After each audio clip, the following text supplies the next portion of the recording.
I'm going to call this meeting to order for the Downtown Development Authority monthly meeting at 8:33. All right, so I'm looking for an approval of the agenda, please. Motion to approve. Okay, motion made by Bruce. I'll second. Second by Kelly. All in favor? Aye. Aye, okay, motion approved. Any public comments on the agenda items? None being heard. You do have some time at the end if you'd like to add more public comment. All right, looking for an approval of the minutes from the February 8, 2023 regular meeting. I'll make the motion. All right, motion made by Annie, Support. support by Bruce. All in favor? Aye. Motion passes. Approval of the minutes from the February 23, 2023 budget work session. I'll make that motion. Motion by Kelly, I'll second. second by Deanna. All in favor? Aye. Aye. Motion passes. All right, approval of financials from February 2023. Do we have anything to add to that at all, or we're all good?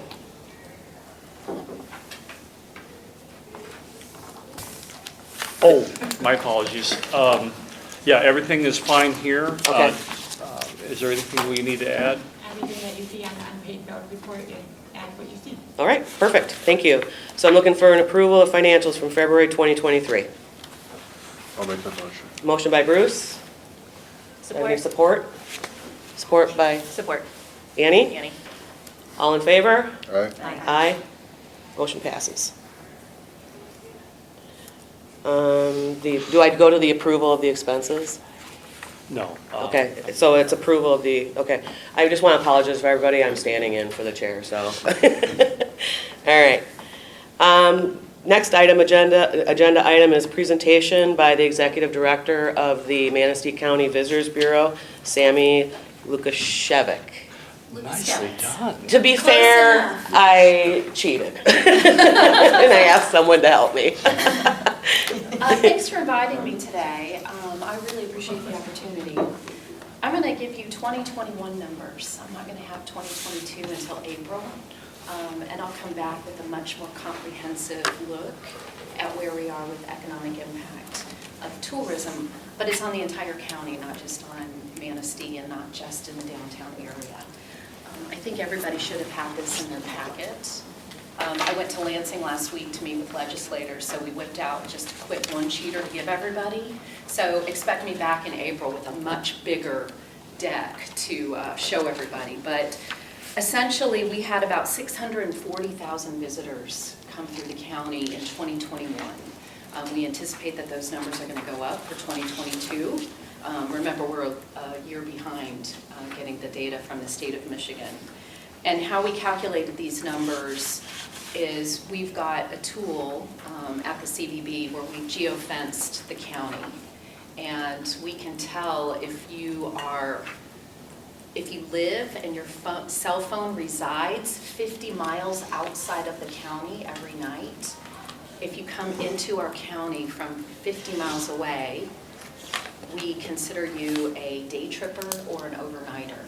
And if you stay in our county for at least 4 hours, we're going to count you as a day tripper. And we use cell phone data to do that. So just as a side note, we've got the entire county geofenced, and then we've got all the hotels and the attractions geofenced as well. So we can just see where traffic is coming from. So these numbers are pretty solid. And then through the state of Michigan, the visitor spend, and that includes everything from recreation to gas, food and beverage, restaurants, lodging, was about $134 million in 2021. And that's great because that translates into taxes, it translates into our businesses, so we want to keep that up. And it's also 14% higher than it was in 2020. We're still not back up to pre-pandemic levels, but we're increasing quicker than I think everybody expected. And I anticipate the numbers for 2022 will reflect that. Jobs that are tourism supported in our community are about 908. jobs. That's everybody from working the hotels to working the restaurants to working at Nuvu, you name it. Those are the jobs supported by tourism. And then on the back sheet, we have what our tourism spending is per category. Recreation includes our casino. So gambling is considered a recreation, so that's why that number is so strong. So thank you to our casino partners. And then just a snapshot of where our spending has been since 2016. You can see in 2020 it dipped significantly as a result of COVID. But look at how quickly it rebounded for 2021. So when I'm back in April with a more comprehensive deck, I expect those numbers will be a little bit higher. And then lastly, our visitor makeup. So the interesting thing about this is all new money that comes into Manistee County, which is great. Our number one market is Grand Rapids, Kalamazoo, Battle Creek area. The casino has a lot to do with that. Flint, Saginaw, and Metro Detroit. But from outside the state, we're gaining ground in Chicago, in Indianapolis, Toledo, and South Bend. And the beauty of Michigan and Manistee County in particular is that we're a drive market. So in spite of what you're going to hear with recessions, with the economy, with things like that, we're a nice drivable location. We're also an affordable location. So the further north people go, they're probably going to get a lot more expensive hotels. The restaurants are going to be a little more crowded. I keep hearing the term over-tourism for some of our northern Michigan counties. And I don't think Manistee has that issue yet. Our visitor makeup as well is in-state overnighters. It makes up almost half of our guests that come here. So people from inside the state of Michigan that choose to stay overnight in Manistee, and also in-state day trippers. So people who just come in, they're here for at least 4 hours. They probably go to TJ's or they hang out at Northern Spice Company to buy something. And then also our out-of-state overnighters are almost 18%. So it's a really good makeup right now. I'm really excited to look at some of these numbers for 2022 and see how we've grown. But we're able to do that and support tourism because of the businesses like you in the room. So thank you for that. I know I went through that really fast, but I'm not a morning person. So are there any questions for me that I can help answer? I mean, you guys have seen it in your businesses, probably a nice little bounce back from, certainly from 2020, but 2021 into 2022. So our tourism numbers are going to reflect that as well. Thank That was an easy crowd. Well, let me take the opportunity. So I had an opportunity to look through some of those, a deeper dive in the numbers. So Sammy, thank you for that, and thanks for being here. But the question is, what are your thoughts on how to unpack the recreation number? I think as we think about our downtown and look at what kind of retail and service we have down here, we certainly are missing some components that other downtowns have, like a bicycle shop, Sure. a ski shop. I don't know if we can do that, but I've been actively trying to recruit bicycle shops. The industry's going through. Well, not only a place to buy, but a place to rent. Yeah. So we get a lot of guests that come in and they want to do something, and there's really no place to rent a bicycle, stand-up paddleboard, a canoe, things like that. And I think the paddle sports place downtown is going through some changes, or off of 31 is going through some changes. So we have all this recreation, but there's no equipment place to get that recreation. So that's a key business I think that would help. Even snowshoes would be great, I mean, when we have snow. But a bike shop, because I have 2 bikes and I have to go to Ludington if I want to repair a part or a tire or things like that. So that would be a great asset to the community. Are there any other missing links that you can think of? You mentioned a lot of the snow sports and paddle sports, but what else is missing? We have a number of restaurants coming downtown, but is there anything that you think from a tourism perspective we need to have or should be trying to recruit? Well, we don't have a national car rental chain. I know that there's some discussion around that. I don't know if it's readily apparent. If you call the airport, you can get some assistance on where to go for a rental car. But, we have a major airport, which is huge for a community of our size to be able to fly to and from Chicago. Where are you going to get the transportation once you get here? So things like that. But the biggest hole, at least from what I can tell from the people that I talk to on a daily basis, is where do I get a bike? Okay. Or rent, or, any of that. I can put someone on a charter boat, but I can't put them on a stand-up paddleboard.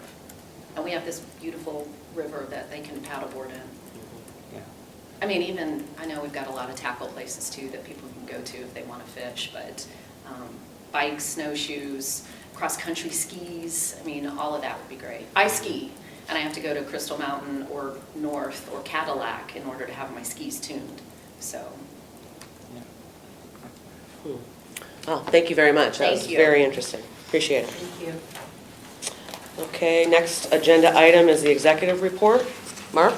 Good morning, everyone. I just want to hit a few highlights from the report, some things that are not on the report. The facade grant application that we put in January, we are still waiting on word from the MEDC on what they're going to do with that facade restoration initiative grant. The promise there was that it would match 50% of the funds that we would put towards facade grants and really boost up our program. It also would allow us to go from a 65-35 to 65-35 split with the building owners.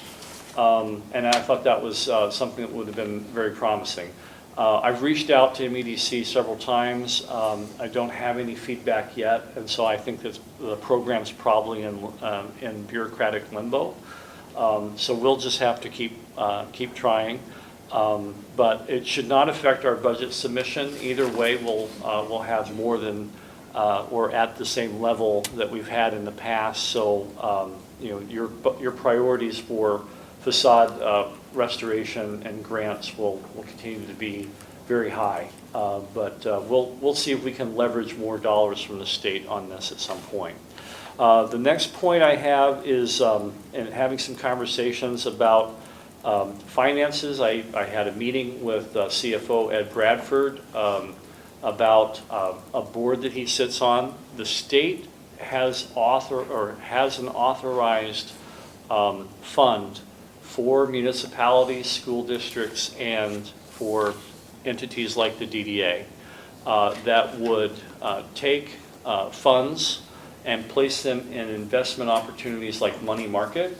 And so that is something that would get us a greater return on the money that we have in the bank. So I'm exploring that opportunity to bring back to you. We may need to do something like have a financial investment statement or policy to make sure that this will work and something we would be able to have followed. So anyway, that's on my to-do, on a lower priority, of course, but that's something that I want to look at. But I thought that if we have the ability to get 4 to 6% on the money that we're carrying in the fund, while we get prioritized for streetscape and for bonding, we might be able to be in a better financial situation. Now, we're not talking about a lot of money at 6%. But it might be $1,500 to $3,000 a year that we would be able to put towards something else as a result of the investment. Then on the economic development report, just a few highlights there. It's been a very active time. A lot of my work in the last month has been going towards restaurants in and out of the district.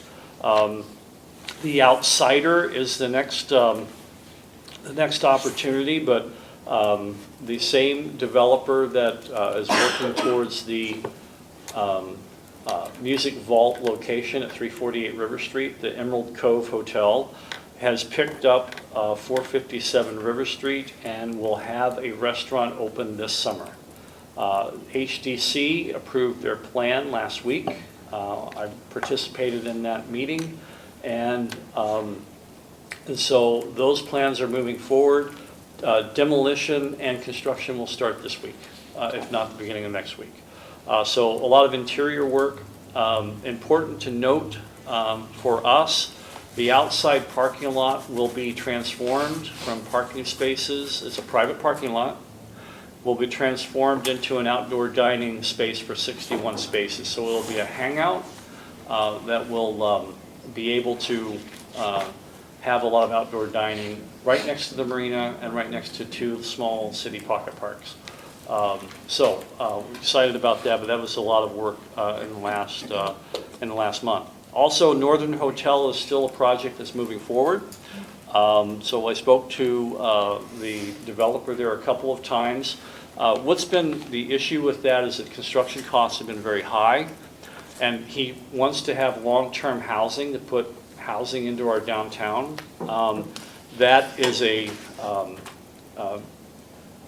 business case that's harder to make because it's less return on the investment, and so his margins are narrower, and when the construction costs are very high, it's hard to move forward. So the construction costs are coming down. I helped connect him with the potential for some financial institutions to assist where he's at. In the past, we've tried to connect him with the Community Foundation and others. I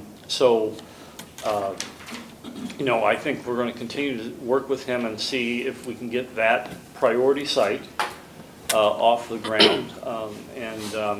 We've got a solid developer there. We just got to make sure the money works for him so he doesn't lose money. That's not the point, right? The point's to make money and invest. So that's where we're at with that one. And then finally, just a note on Goodies. Goodies is closed. We've heard that indirectly. They're closed indefinitely. All the social media for Goodies has been taken down, which is an indication they're not coming back. You don't put that much effort into building up a brand and then keep it going. So we anticipate that this is done. I have called the realtor for an active listing. That's what's on the web. It has been up for sale for many months, but I called the realtor and left a message, so I'm waiting to hear back and trying to get a little bit more definitive answer on the actual status of the listing and the business. So that's where we're at there. Figured talking to the realtor would be the best approach for downtown. So that is my report. Everything is going very well on the administration side. Very blessed to have Carmen and Cassidy working with us all. You get for your money, you get several staff members to help. And I'm just going to say this. I say this most times, but Carmen is absolutely fantastic on the details and the budget.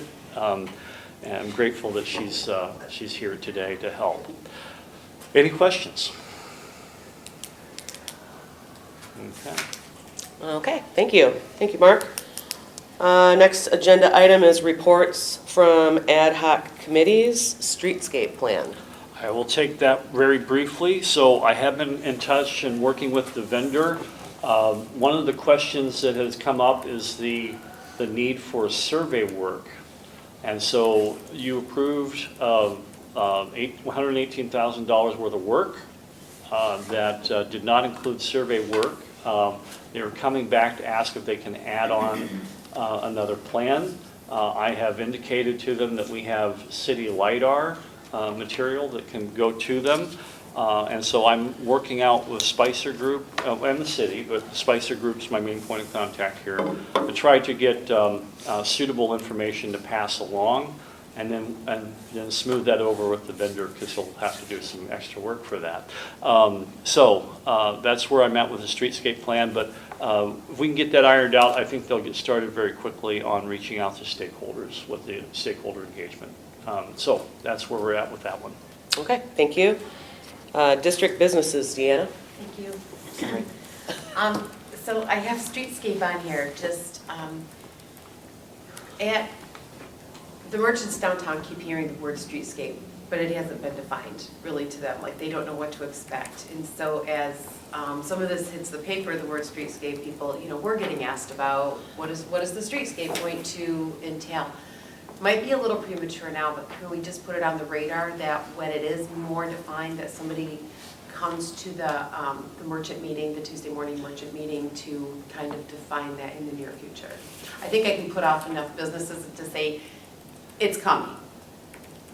We can, we probably can use the next meeting, and either I and probably even the vendor, Fleece and Vanderbrink, could actually use that as an opportunity to start their stakeholder engagement. That would be perfect. Okay. So let's plan on having me at the meeting, and then we'll go from there. So that will be Tuesday, March. 28th. That seems a little late. 21st. 21st. Thank you. It's at Okay. 8:30. 8:30.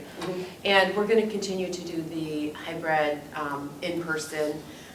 The first that we did in person, we had 32 attendants and 6 online. This last one, we had 26 in attendance and another 6 online. So I just really think that the numbers are there for continuing to do until one day we drop the Zoom or we don't drop the Zoom, but I think that the hybrid of the online and in-person works really well. So, also, Sammy, thank you for coming to the last one. I did hear feedback from other merchants downtown that you were welcome there. One of their main specific questions also, so maybe in the near future, even at the next one, we could put you on the agenda again. One of the questions that came up is, how can the downtown merchants better work with the CVB now that there's a point of contact person? How can we all better work together to maybe get some downtown promotions, or if there's something going on, how can that just better be publicized through the CVB? And how can we work with you better and make that connection with everybody? Great, thank you. Okay, yeah, thank you. I think that's really all I have. Yes. Just want to pass along that Chief Josh Glass has offered to come and talk to the merchants. It's the same time as the city staff meeting, but he'll be able to break away. I know that Jeff McCullough has done that from time to time, but the chief said that he can come down and talk about issues that any of the business merchants might be interested in talking about. I know that the break-ins are particularly an issue as of late, but he can come down and talk about any public safety issues, outdoor dining platforms, whatever's necessary. We should probably see if we can get him on the next agenda too. There might be questions, although again, the general census about the break-ins, when I talk to people downtown, I think we're all kind of really, our police department, Chief Glass did an excellent job with saying there's no really future threat to downtowns, that it was, the people that did it or assumed did it are no longer going to be a threat to other businesses, and I think that's really been kind of out there, or shouldn't be.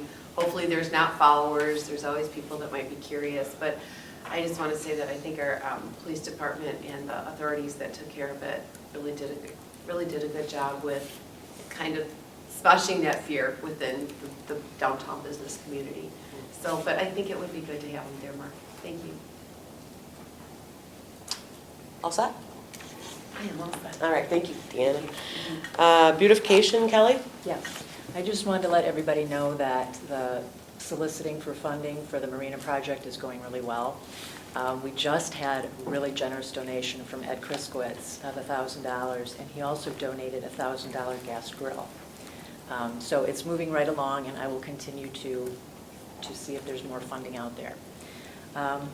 Also, I went to the HDC as Manistee Proud and was approved for lights in the trees downtown.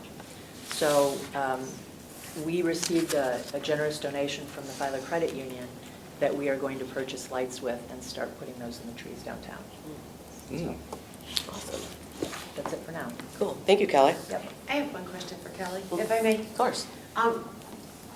And I know that maybe it's more for Kelly or maybe it's more for the city, I'm not sure. But you know, we're gonna have this bridge closure, so people are gonna be using Memorial Drive as one of the detour routes. Just wondering if there's any plans, or could any plans be made on the north side of the river for some beautification? There's lots going on over there. Gordy Heinold, who's been here a few times now, he is going to be redoing that patch of grass between the Olson's parking lot and Memorial Drive. So that'll all be done. I've notified or asked the J.C.'s if they would come down to the band shell and clean that up. They're going to be doing that. And I've also been in contact with the business owners on that side to get together and clean up the North River Walk. All of that will be coming to you soon as to what the scope will be and so forth. So there's going to be a lot happening on the north side this summer, spring and summer. See how much you do. Thank you. Okay, thank you. Thank you. Moving on to old business. Item A, approval of the DDA 2023 to 2024 budget submission. Okay, I'll Any start. discussion?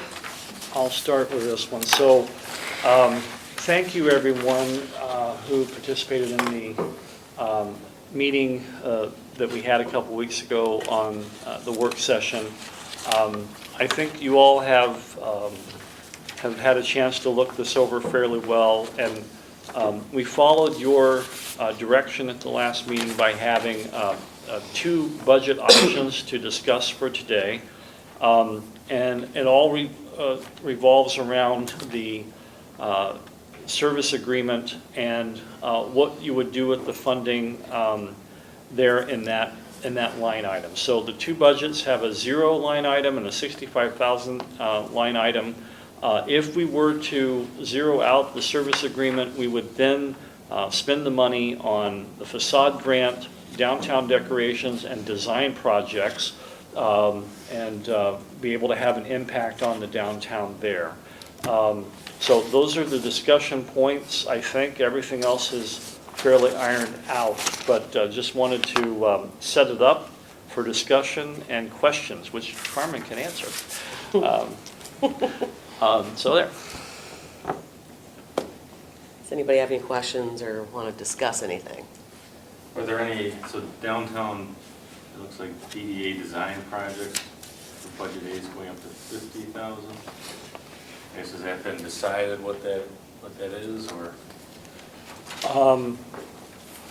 Well, that particular line,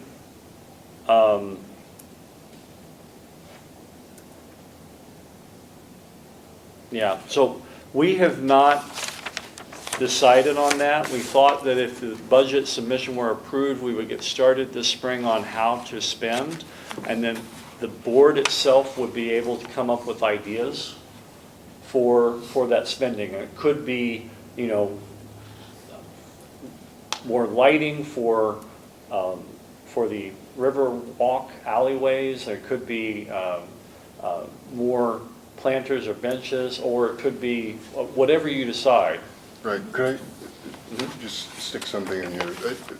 One of the really, I feel, one of the really useful things that the DDA was able to do last year was when people brought good ideas, you know, Gordy with the plants, you know, Kelly with the landscaping additions, somebody should be able to fund that.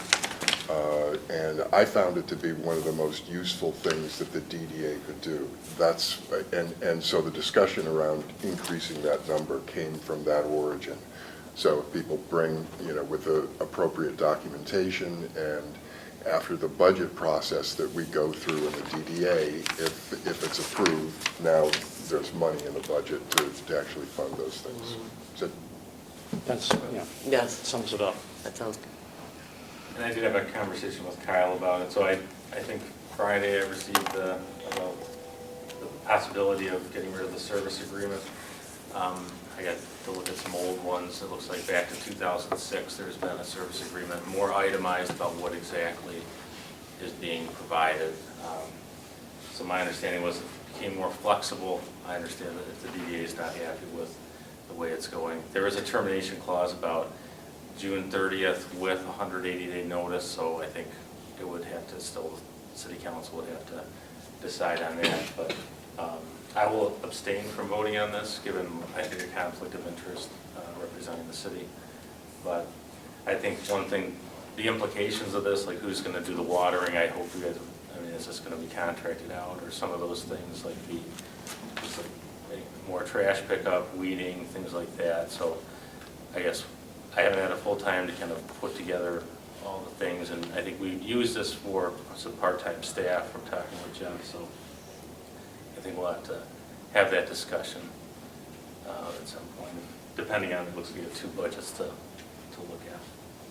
Just, could I put something in here just for the record? You know, the zeroing out that line item is not the DDA saying the things in the agreement should not be done. We've always, you know, thought that those things were important. You know, the every item, you know, in the agreement is important to the city.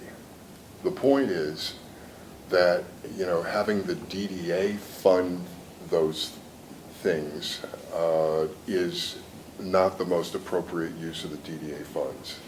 Most appropriate uses are the things that the DDA is, you know, takes advantage of DDA's special capabilities.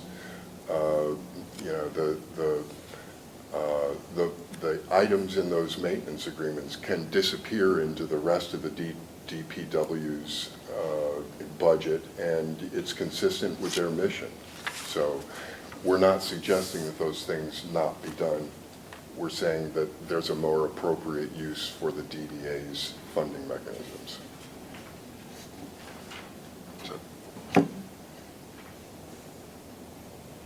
Okay. Any more discussion?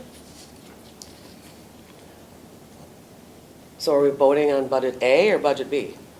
That is up to the board, and that is the question. That is the big question for today. So the big question is, are we removing the enhanced city service agreement or are we keeping it? Are we prepared to make that without Kyle and Karen present? I felt like Kyle was a good part of our conversation at the work session. May I suggest something for your consideration? Bruce mentioned something that I think is key here, is that you, and actually I should credit to Bill. We need to, or we can have that discussion is the point. So I think this is the beginning of a longer conversation that Kyle and Bill will be having in the next month and a half over a course of action, and then come back to the board. So I think if there's some flexibility to have that discussion with the decision today, that would probably allow for a healthy discussion on budget priorities and direction for the DDA and for the city, so that we can come together in a budget process. And so my suggestion is if you would pick one or the other of the two options and provide the flexibility for negotiations, then we can arrive at a place that's thoughtful and productive and a good use of taxpayer dollars. So that's what I can kind of suggest for you today. So. So we would be voting on a budget that would include sort of an amendment to say that this particular line item may or may not be included in the budget based on discussions at a future time. Yeah, and you would authorize the chair or staff or either to, let's say it's chair, to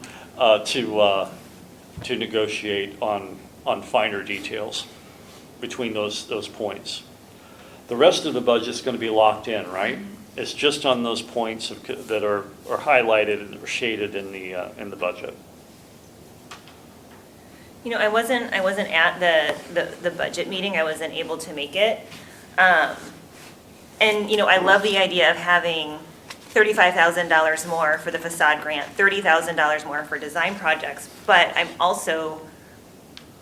am concerned about taking the $65,000 away that the city has budgeted, right? Like what, and I'm sure that I missed something, I've read through the minutes, but, and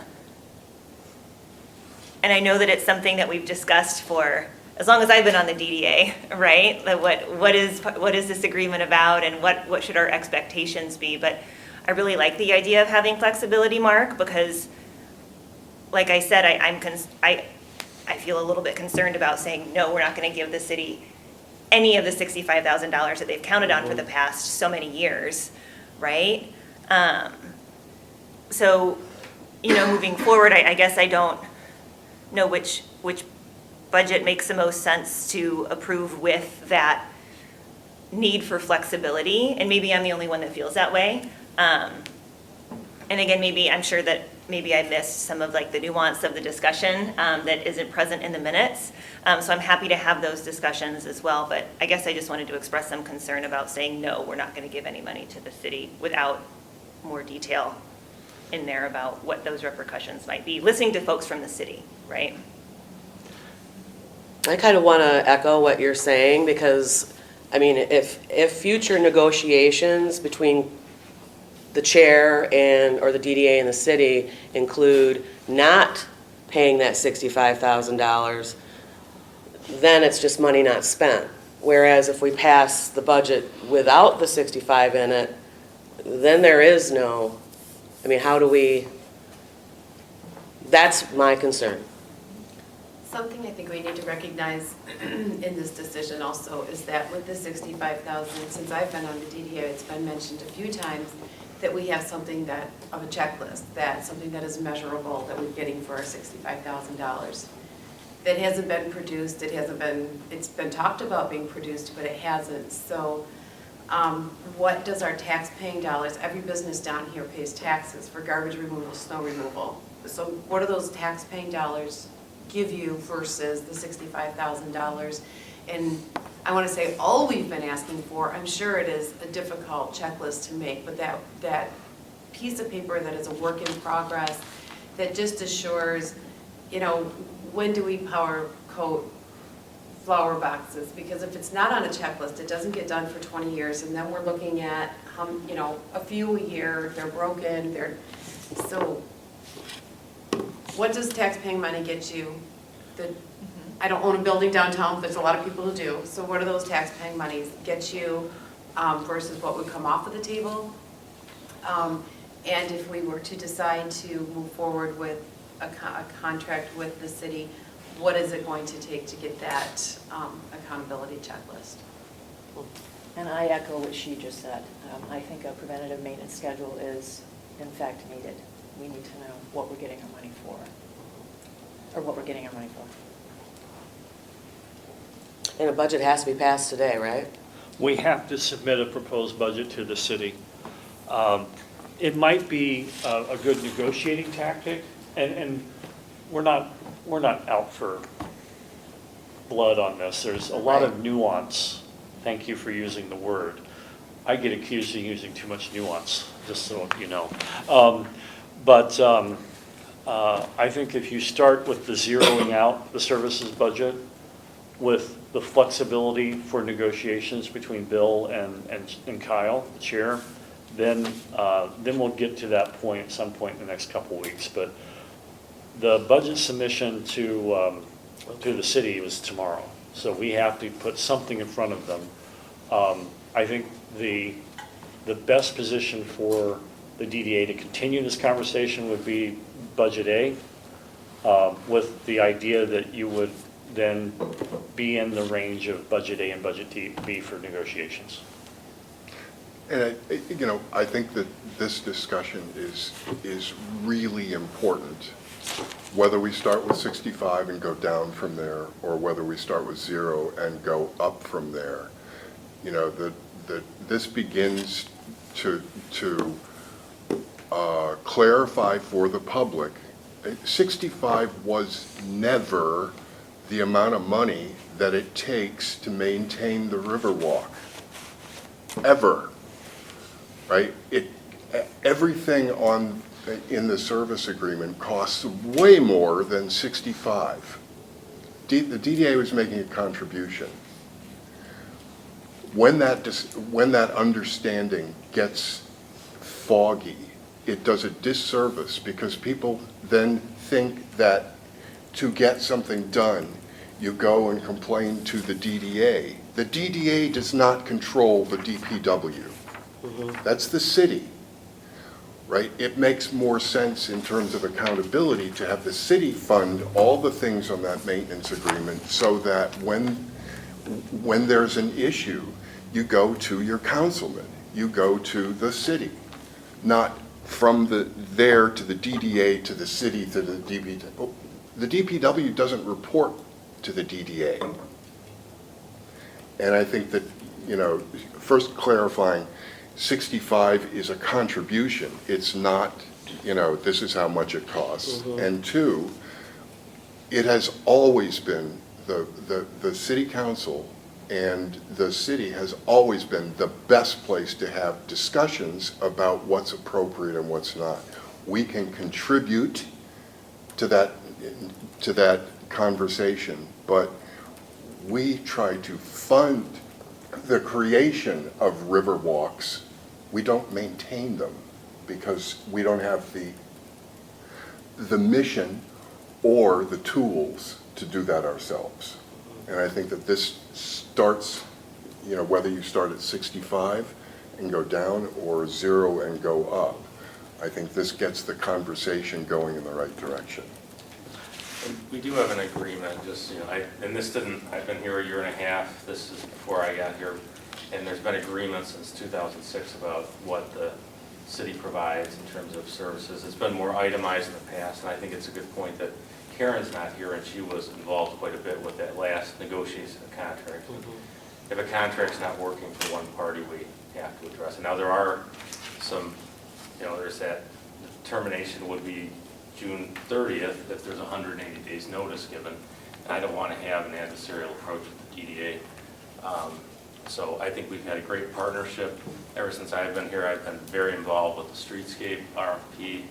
I wrote that. I went after the EDA grant.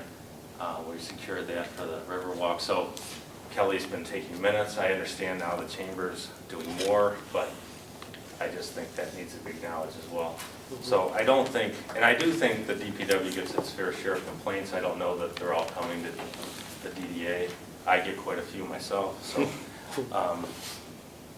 I think I want this to be a productive conversation. I don't want us to have an adversarial approach, but it is what it is, and I think probably not itemizing that particular line item would be probably a good approach, but I'm going to leave it at that, and I'll let the DDA discuss, and I'm going to abstain from voting on this. So just so that I can kind of bring this together a little bit for my own, because I was also not at the budget discussion. So is the board, should we say that the budget proposal from the DDA to the city is budget A with the addendum that there's further discussions with the city on that city services agreement? I would make that motion. How do you guys?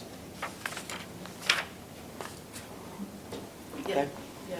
I think we have a motion on the. Okay, all right. I'll support that. All right, we have a motion on the floor from Annie. Do I need to repeat that, or are you, we got it? I think so. Hit me with it one more time. Okay, I'll do the best I can. Thank you. All right, so the DDA is submitting a budget proposal for July 2023-2024, Budget A, with the amendment that the DDA has future negotiations with the city over the city, enhanced city service agreement. Thank you. Okay, so we have a motion on the floor from Annie, we have a second from Bruce. Can we do a roll call vote on this, please? Sure, I can go. Karen Goodman, not here. Kelly Grebe, Yes. Annie Jacobson, Yes. Jody Walter, Yes. Bruce Allen, Yes. Kyle Mosher's not here. Tamara DePano, Yes. Bill Gamble recused himself. Deanna Marsh. Yes. Motion passes? Motion. Okay. Thank you all very much for all the work, the discussion. It is a expression of values when you put forward a budget. And I think you've taken full advantage of that in expressing your values. So we'll let Kyle know that he needs to have some further discussion with assistance from staff, and we'll see where we go. But I think this will be a healthy discussion, so thanks again. Okay, thank you. Moving on to the next item in old business, the EDA Riverwalk Improvement Grant. Bill? Thank you. So we had our committee met to interview Fishbeck. Thank you, Kelly's on that committee. After discussion and kind of doing the background checks and doing our interview, it was decided to move forward with recommending award for them. So I sent everything to the EDA, all of our scoring and things like that. They need to approve a single source since we only had one bidder. I sent them correspondence with a couple of the vendors who the ECT submitted theirs. It came in late. We couldn't accept it. We had another vendor who was on vacation, one doing the Riverwalk, so they weren't able to submit, and another one who attended the walkthrough stated that they didn't have capacity to do it in-house. They needed to contract out significant portions of it that didn't make it worth it. It wasn't going to be profitable. So I'm waiting to hear back from the EDA, just a green light, and then it'll go to council. Hoping to have that in the next agenda on the 21st. Thank you for all your work on that, Bill. Thank you. Appreciate it. Does anybody have any questions for Bill about the? Okay, thank you. Any other old business? I would like to say that, first of all, I would like to thank Bill as well. He is a really good representation for our community. Agreed. Thank you. Okay, anything else? Okay. New business. Item A, Great Lakes Environmental Festival Support Request for Contributions. So let me fill in the gaps on that one.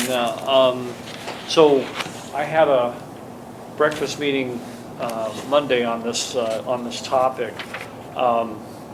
When we originally had a request, we thought that there would be a request for money. And we got some clarification this week. Let me provide you a little bit of background. The Great Lakes Environmental Festival is a regional Earth Day type festival with speakers, lecturers, and other events. It is getting off the ground. I think this is the second one. West Shore Community College provides the space, and the lecturers will be here.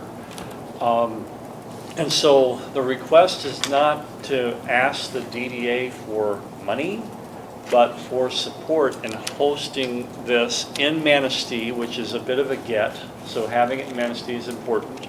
The City Council has already, I believe, voted on a resolution of support for this. What I think would be appropriate here is to have a motion of support congratulating the festival for being in Manistee, appreciating that, and for hosting it here, and then directing DDA staff to help with marketing and promotion. And so that in-kind contribution is what's really being asked for. Chamber staff will take care of that moving forward. But if you all will express that in some kind of flowery terms, that would be what would be asked and what would be helpful. All right. Okay, the other thing that it costs me is I have to give a speech. I'm one of the lecturers now, so that's the fun part. So I'll be doing something on sustainable tourism, I think. So anyway, there we go. Would anybody care to make a stab at that motion? Well, can we have authorize you to come up with a flowery letter to send to them? Right, so the motion would be, we authorize the executive director to produce a flowery letter of support and to direct the staff to assist in promotions, or words to that effect. Is that sufficient? Perfect. Perfect. Uh, Okay. Let the record reflect, remove the word flowery. It must be in there. It's Earth Day. Okay. So we have a motion on the floor. I'll make that motion. Second. Thank you. Seconded by Tamara. All in favor? Aye. Any opposed? All right, motion passes. All right, any other new business? Madam Chair, I have one more that I need to put in front of you all. Okay. And it'll be in the form of a question. We have had a request to give a tribute to the contributions of a former DDA member and perhaps even a co-founder, Lyle Carlson. Lyle Carlson was involved with the DDA. I really need Karen here to help with this one, I think, Karen and Kyle. But what we'd like to do is maybe at the next meeting come back with some sort of resolution of support recognizing his contributions for downtown Manistee. If anyone wants to work with me on that, I would greatly appreciate it. But I think our key partners are actually absent today. So we'll follow up with that and have something for April. Okay, thank you, Mark. Any public comment? Councilman? Have we fixed the clock down here now? Is it been taken care of, or are we still waiting? We're waiting for, I guess he needs a couple days, good days. I keep on Jeff about it. We do have a contractor ready to go, it's just a matter of getting him out here. Second, have you ever thought about putting a camera downtown? I mean, it was a good thing they had cameras in the stores that caught these kids on camera. And then I know a resident who had a camera by his house, and he caught kids walking through his yard that were, I think, involved in PD. But have we ever thought about putting something, a lot of cities are going to that now. Cameras? If anybody's thought about Okay. it. I was gonna bring it up tomorrow when I meet with Bill. I talked to Chief Glass about that, but yeah, I guess that could also be a DDA item as well. Okay. Anything more, Councilman? No? Pardon? Anything more? No, that's it. Okay, thank you. Barry? I'll just chime in a couple words. Your budget discussion was intriguing and interesting. Since I don't go quite back to 2006, those original agreements, but I came in about 2008-9, and the topic that you are embarking on is a very difficult one. But it's the nature of, I think, of boards like this and city councils, and even city staff, where people change over time. So all of those difficulties, because this is a very difficult balancing act of a lot of different items. And I and Karen worked a lot on the last agreement. And what I'll say about that agreement is both parties were unhappy with it. And therefore, it was probably the best agreement we could come up with because neither side got everything they wanted. And I think you also need to keep that in mind is there are very different goals between these organizations in coming up with a compromise.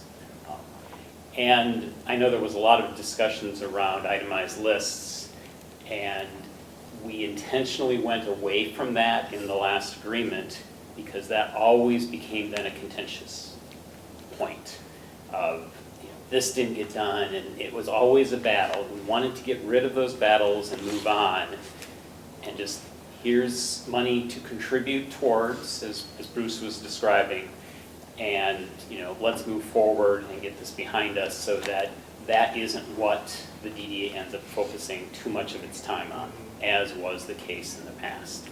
So I think this will be enlightening for everyone on the board that hasn't been involved in these conversations before,